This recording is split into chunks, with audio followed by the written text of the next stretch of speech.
này chứ không được. Nó chạy đồng bộ em. Chạy đồng bộ em lên nữa là chạy heo á.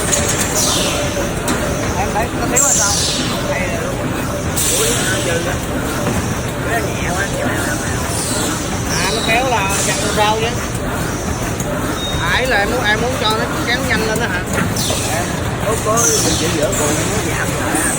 Nó chạy đồng bộ như thế này. Tại vì nó Lúc đầu dẻo ok rồi, lúc cuối nó bị dư.